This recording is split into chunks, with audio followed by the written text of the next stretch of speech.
Welcome to the Impact Multiplier CEO podcast. If you're a chief executive, or if you think like one, and you want to create exponentially greater impact, then this show is for you.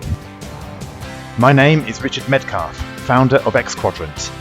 I coach some of the most successful and impressive CEOs and executive teams on the planet and help them achieve extraordinary results. And no matter how successful you've been in the past, there's always a whole new level of impact available to you.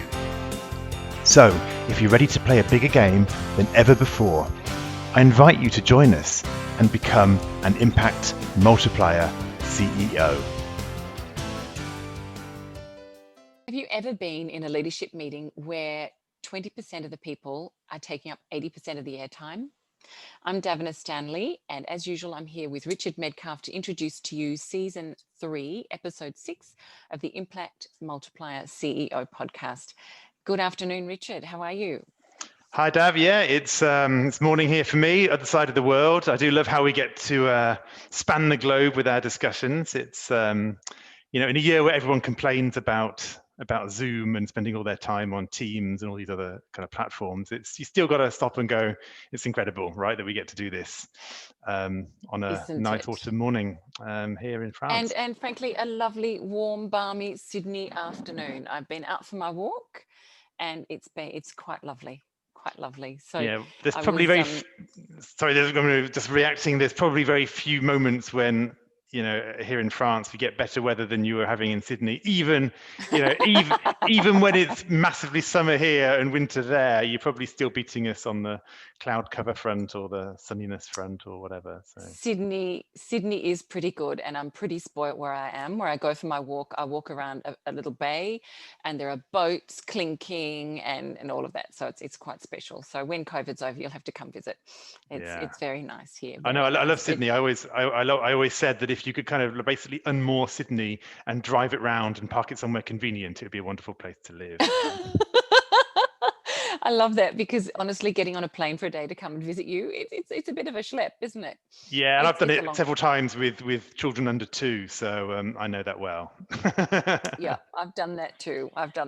So thankfully, mine have grown up a little bit now. So I can send mine off on their own now. So how's that? Yeah. It's very, very nice. Very nice. So Richard, what have we got to talk about today? We've all been in meetings where, they're dominated just by a few people. It can be really annoying, and you get these really, unbalanced conversations, and the fact that we sometimes have to put up with really long-winded colleagues too. What's going on there? What do we do? Yeah, so you're right. I mean, pretty much everybody I talk to, if I say this 80-20 rule, in your meetings, do you find that 20% of people dominate 80% of the airtime? So many people put their hands up and go, oh, yes, that's my world. And it's a problem for a few reasons, if you think about it. I mean, it's more than it's just we have to put up with some colleagues spouting on at us. And let's face it, we all have a tendency here. Some of us don't speak up enough, and some of us speak too much. I'm definitely in the latter category, I think, when I look back at my own interventions. First thing is that even long-windedness is a problem. I remember a colleague of mine, he used to be a consultant, and he always told me of a story where he'd be in a room, and the big meeting, a client meeting, and the chief executive said, he stopped the meeting and said, wait a second, just tell me, Peter, your day rate. And of course, he started to waffle, as every consultants do. Oh, well, it's all based on the value and, the blah, blah, blah. He says, yeah, I know all that, but just like roughly, what's your day rate? So he said what it is. He said, okay. And then we've got how many of these consultants here? 3 of these consultants. And then we've got these executives in the room. I know their salary, blah, blah, blah, blah, blah. I calculated and said, this meeting is costing us, $15,000 an hour or whatever it was. So I want you guys to shut up and listen to this mess, right? And that was how he started the meeting. But the point was, meetings are expensive, especially when you've got your senior people there. Not only expensive in terms of the salary, if you like, you're burning through, but in terms of the attention that you're taking, the effort, the time that could be used elsewhere, the opportunity cost. The opportunity cost, exactly.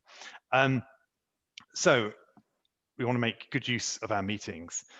The second thing is, it's generally the same people who are hogging the airtime. And so this is actually about personality and interaction style more than it is about expertise and content. And value add. And value add, right. So obviously, there will be people who've got a lot of experience and will perhaps be weighing in a lot, but there'll be equally people who've got good experience and good points of view that won't be being heard. And so that's the third point. It hurts team dynamics, right? One thing that's happening is one half of the room is going, oh, you know, these guys are always kind of going on, holding stage, you know, holding court, and not listening. And then the other half are actually going, yeah, frankly, these people, I'm not even sure why they're in this room. Like they've got nothing to contribute. Why do they even bother showing up if they're not going to talk? And both sides have this kind of incomprehension. I worked with a leadership team, and there was a fairly quiet lady in the room who was relatively new to the team. And when I'd spoken with a lot of individuals one-on-one, they were always saying, yeah, you know, she really hasn't got a lot to add. You know, she's new and she doesn't seem to have anything to say. And it basically written her off as somebody who was, yeah, good in her function, you know, good to do what she did, but not really in this leadership team. When I spoke to her, it was incredible because she has so many ideas. You know, she saw the lack of innovation, just the kind of the patterns of, yeah, you know, this is what we need to do. Nobody challenging the status quo. So she saw these things that had a lot to bring. And we can argue, you know, was it her fault for not speaking up? Was it their fault for not giving a space? It was probably both. But this dynamic, when it sets in, does definitely damage the team. No, it does. I've seen that quite a bit, actually. And, you know, whether it's construct or just talking a lot, but useful conversation, just talking a lot, or sometimes where it's not such useful conversation too. Either can be damaging, can't they? Yeah, exactly. They can be damaging. And I think the other thing is, when we go into this whole world of VUCA, which we live in, right? Volatile, uncertain, complex, and ambiguous, where really there aren't any right answers for these big challenges that we're facing, and where cause and effect really are really complicated and hard to disentangle. We need a diversity of perspectives, right? We need to get different ways of looking at the event, different things that we might not be seeing ourselves. And you know, diversity has become a bit of, you know, is obviously a buzzword and everything else. And to be honest, for a while, I was a little bit like, probably from my privileged position as a white male, etc., going like, you know, is this just politically correct, you know? And then as I started to think about it, I realized that no, it really brings a clearer, more fuller, richer picture of what's going on and improved decision making. But obviously, if we're only limiting our conversation primarily to a couple of people in the room at each time, we're really missing out on other people's perspectives. It might not be the technical expertise, but it might be guys thinking about the people dynamics impact of this, or thinking about how this is going to the repercussions of this decision in another part of the organization. So we don't get the full picture when we have this unbalanced, lopsided conversations. And then no, I can see that. Can I add one thing in there that I see? Sorry, I wonder if you're seeing as well. No, that's fine. And that is where we have, you know, diversity of gender, which is talked about a lot in Australia, particularly. You're also mentioning their diversity of discipline or expertise. So that's another factor. But also diversity of thinking style is also quite useful. You know, whether somebody's a really helpful challenger and really good at being analytical and digging in and asking questions which other people might want to gloss over rather than actually getting to the heart of a matter, or whether somebody gets stuck in the detail too much and they need to be lifted out. Balancing those things can also be worth considering, can't it? Like different kinds of diversity. Absolutely, we could do a whole series on that. I think I really help exec teams look at their thinking styles, going beyond personalities, in fact, into where actually is our energy for making an impact in this business. Are we trying to be very strategic? Are we trying to just get the things done? Are we trying to innovate? All these different factors that are the unspoken agendas that we bring into discussions. And I think fundamentally what happens as you go through this is that people disengage and the team energy takes a dive, because yeah, you know, a meeting where 3 people have basically spent most of the time doing all the speaking, everybody else has kind of been chipping in now and again. It's just not really a fun and energizing meeting, even for the three people that were doing all the talking, you know. And so that, again, if we want the leadership team to be the #1 team in our organization, the role model, people making perhaps the biggest decisions in the business, that's the problem. Absolutely. So I guess, you've come across 5 things there, haven't you, about the sorts of problems that we can see with the teams when we do have that unbalanced sort of conversation. So what do we do with that, though? If you've got those sort of 5 issues, how can you resolve it? How can you get the balance back? Yeah, well, I've got 5 points, Dav, because you've been telling me off for only having 3, or at least noting that I only ever have 3 points. So I You wanted to lie. innovate. I've not been telling you off. No, you're not be telling me off. But I wanted to, break the mold and radically go for 5 this time. So what do we do to address this issue of 20% of people dominating 80% of the airtime? Number 1, let's be honest, often it's the leader that speaks the most. So let's look at yourself. There's a choice here. Are you ready to create a team dynamic, a real team dynamic, where everybody is actually valued? Or are you just giving lip service to that? As in, it sounds a nice idea, but secretly, you're quite content to be the great wise king, making all the decisions with the advice of your courtiers around you. Right? Often leaders actually quite like making all the decisions, being in the middle of the discussions, getting their own way, and they're just trying to get everyone on their team to agree with them or comply with their agenda. If you do that, you're never going to have a balanced team discussion. So the first question is, are you bought into this idea that actually a team which is contributing in a balanced fashion will generate the best outcomes? So that's the first point. Be honest with yourself. Very good. And when you're talking in the team, how do you monitor that? Because sometimes we are, I think, our own worst enemies. We don't realize, do we, if that's our style? Right. Yeah. So I often get people to stop at the start of a meeting and really just check in and just think about how they intend to interact in this meeting. Often say, like, stop a second and write down 3 adjectives on a piece of paper about how you'd like to show up in the next hour. What kind of leader do you want to be? What's going to be your personal guidelines for this hour? Just get them to stop and get off the automatic mode, get them off the tram lines. So this is the second point. Have this discussion with the team and invite them really to consider their volume setting, right? Imagine you've got a volume dial from 0 to 10. Where's your typical setting? Where would you like it to be in this meeting? You could even go around and ask people, right? Or get people to just wave their hands in the air and put, how many fingers up, Yeah, I'm a 7 and I want to get down to a 5, or I'm normally a 10, I want to be an 8, or I'm a 2, I want to be a 4. Just get people to kind of talk about that. And then at the end of the meeting, spend like 20 seconds just going around and saying, okay, what volume level do you believe you're at today? And just check in with them. It doesn't take very long. But you're building awareness, right? And when people know that question is going to come at the end of the meeting, they will start to observe themselves more and be more intentional. Be more intentional. That's a really simple thing to do, isn't it? And that whole feedback loop that you're creating there, I can imagine being really useful, actually. That sounds great. And I noticed your next point here in the notes about taking turns and putting yourself last. I love that one. That's one that I've challenged myself with, to put myself last. It's not easy, is it?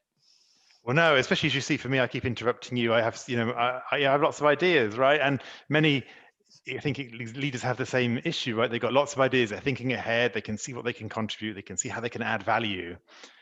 And often, if you're a highly strategic thinker, you might be really ready to jump in. You've already thought about the issue you've put on the table. You've pretty much figured out what you think is the best idea, and you're excited to tell people about it. And a little bit irritated when people don't keep up with you. There we possibly. go. Possibly comment. But So, but the issue is that some personalities will not weigh in once the more dominant assertive types have made their position clear, because they just don't want to have that particular battle in the meeting. Yeah. And so often with exec teams, I really help them and figure out, based on personality and style, who needs to be speaking first, or at least invited to speak first. You're not going to put people on the spot and force them to speak, but you're perhaps going to turn to one of the quieter members and say, hey, what's your thoughts on this? And then zip up, wait for them to consider and say what they want to say. Often they'll have an insight which the other people will not be thinking of, that's perhaps deeper or an interesting perspective.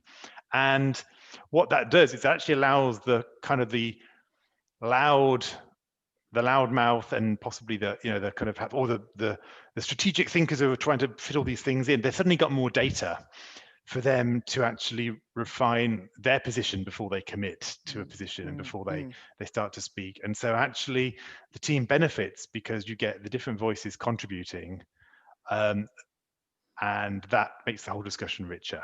So I think really thinking about a turn order, and I've literally got people to sit around the table. I mean, sometimes in a specific order. So it's like just have regular seats. These are just, let's just like a family meal. You always know where you're going to sit, right? In around the boardroom. Don't just randomly sit, closest to the door or furthest from the door, whatever, or where the next space is. Like, have a bit of a table plan, and then it's very easy then for it to be natural. You'd have to think about, who do we say was going to speak next? You literally just go around the room from left to right, say, and you naturally get that build-up effect. So it's one of those things of what I call a zero effort environment. You agree once a seating plan, and then you never have to think about it again. It's not one of those things of, oh yeah, we said we'd just do a certain turn order back in that offsite 12 months ago, and we never did it, because you made the decision once, and now it's just become part of your habits. You have to think. And to be contrarian, do you notice a shift if you muck the order up on purpose? And does that change the dynamic of the group? I mean, I think changing the order will change the dynamic, and certainly when you do make this shift the first time, people are amazed. I remember clients saying, wow, it's amazing this person never spoken, now we're getting all this insight from them, it's amazing, and everyone's more engaged. It really makes a big difference. And once you've done that, then possibly you can then start to mix it up, especially once people have got the habit of contributing more, of drawing out their colleagues. But I think when we're starting, we need to kind of impose some rules to help us do this. Yeah. And you'd advocate putting the quieter people first, would you? Yeah, generally I go for, there's generally two sorts of quiet people. One is people who are basically more introverted and also quite conflict averse. So they don't want to have in front of a whole load of people, an argument about a point. They'd rather take it offline, do it outside the meeting, whatever, one-to-one. And the other one are those people who've got great ideas, but can struggle to articulate them sometimes. So they're often the kind of the more radical thinkers, the deepest thinkers, but when it comes out their mouth the first time, everyone was going, what was that about? Was that relevant to our discussion? And often those people need to be drawn out and the gold mined in what they're saying. So generally I find you have to help them. Yeah, normally Sorry, I jumped into you there. Yeah. Yeah, it's the mining for gold, as I said, in them, and drawing out. What did you mean? Why do you think that? What's going on there? Yes, rather than potentially shutting them down or diverting onto something else because you don't understand where they've come from. Yeah, hopefully once you see that happen a few times where the gold has been mined out, people will suddenly realize what sort of gems sit under there too. But I can imagine, just seeing that at play for a little while, really shifting the dynamic. So you've got one more thing there about asking or giving explicit permission. What do you want about that? Well, actually, no, that would only give me 4 points, right? We've got 3 so far. We've got being honest about we've got be honest about yourself, right? You got having a discussion with a team about volume settings. You've got your turn order.